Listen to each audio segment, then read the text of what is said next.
They tell me that they're watching us. So Yeah. I don't understand why they don't regard it as a career, Or, No, I don't understand that. But we can't understand it because we've done it as a career. yeah, but by accident almost. Certainly in my case, it wasn't as if I thought, hey, there's the thing I want to do. I mean, I didn't think that. I sort of fell into it and thought, I can't believe it. Having a really good time, and somebody thinks this is okay to do as a job. Yes. So I always felt maybe I feel a bit guilty about it. Maybe. Could be bad. What about the writing? Do you work with a computer? No. I write longhand. I can touch type, but I prefer to. I write jokes longhand. I write more serious things on the computer. Oh, do you? But jokes, I hardly write them down, so it's not like a proper script. It's just sort of ideas, and I work it out on the stage. Are you very disciplined about the hours that you work? Well, I don't know. I mean, all I can say is it gets done.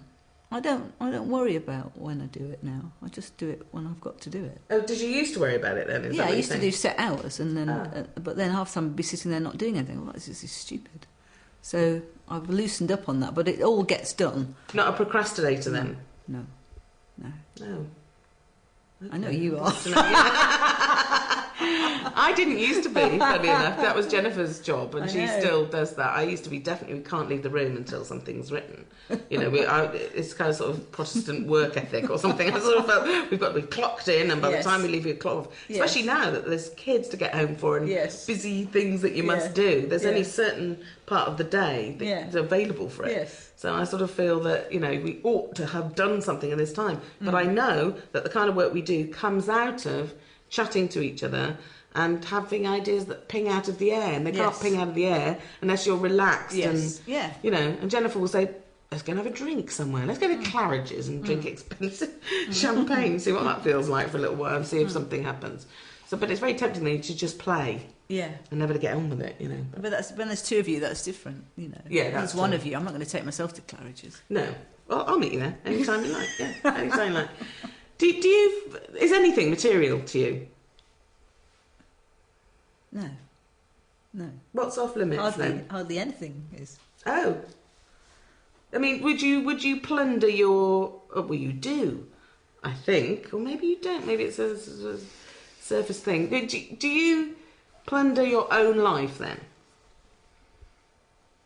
Very little. Very little. I feel very odd about it, really. I never felt I could talk much about my children, which was the major part of my life, because that seemed so rude to them, really, to sort of make them into almost figures of fun. So I've done that very, very sparingly and in a very non-specific way. But I did used to say that my son, when he was born, looked like something out of the Beano. And I said it when he was about 3, and he always says, oh, you used to say I look like something out of the Beano. God, could have said much worse than that. And now, because I'm separated and my marriage has broken down, which, some people think, that's a routine. And I think, well, I can't. How can I... because it's painful, and, there's somebody else involved, and I've got 2 children, and part of me would love to do a big routine part, and another part of me is absolutely horrified by the thought. And that's the part that wins, obviously. Yeah, that's you the decide part not that wins. Because you want to be honourable about that then. Yes, yeah. And it's private. And it's private, yeah. But on another level, I like saying things that are truthful. So it's a complicated thing what you pick and choose out of your life, because you're trying to use things that other people recognise. Yeah. So I have to pick the things I think other people will tune into without being dishonest. I don't want to just stand there spouting a load of lies. So it's complicated. Well, what goes through your head when you're performing stand-up? Well, I think I have learned to enjoy it now. I never used to enjoy it. Still, I was thinking, then, what's the next thing? What's the next thing? What's the next thing?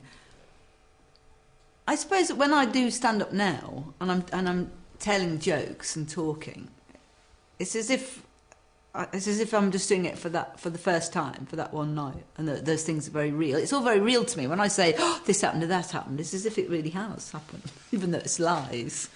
And it's you are really in the moment. I'm able to be in the moment, which is very lovely. Are you thinking ahead a lot, and are you editing anything, or no? Are you making mental notes of what you might change, or no? I think when I come off, I might think, oh, actually, da da da da da. But at the time, so it's always sinking in at some level.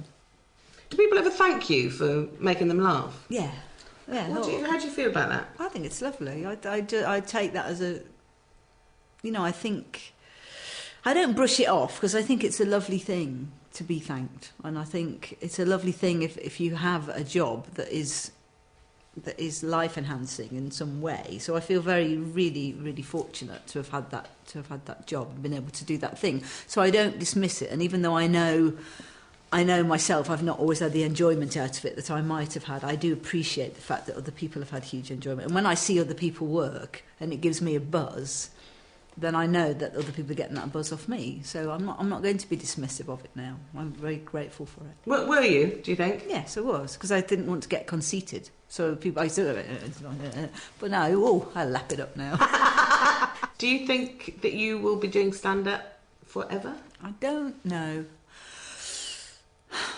I think this is a complication to do with women that men don't have.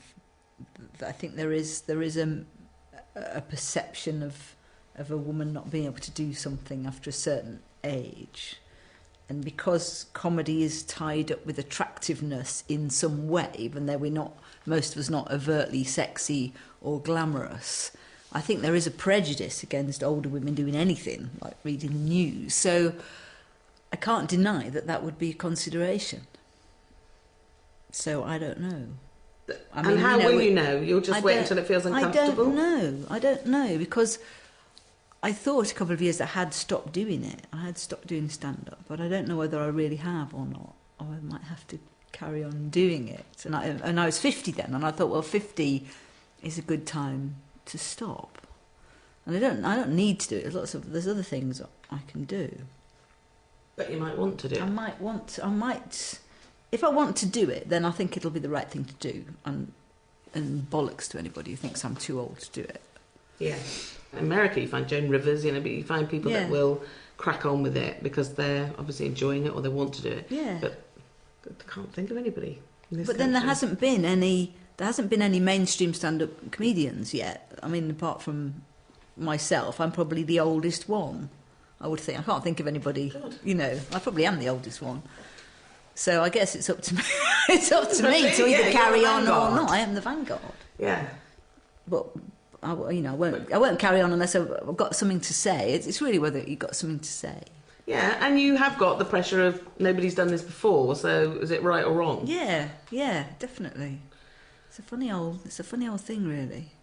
Because I imagine that by this time, as you would have thought, that there would be a lot of girls going round playing the big theatres and having the big telly show and doing the big shows or running at the West End or something. And there aren't any. No. There aren't any comparable to you and Jennifer and myself. Yeah. If you're doing stand-up, I think you've got to have something to say. Once you remove yourself from that sort of, the frilly-shirted Tarby style comedian where they just did, my mother-in-law said this, I walked into a bar. Once you start trying to do routines a bit about yourself, you've got to know something about the world or something about yourself. And when I started at 21, I didn't have anything to say at all. So I could write sort of little funny songs, but they were just feeble, really. It was like sort of sixth form stuff. But a few years down the line, I sort of got a line on something.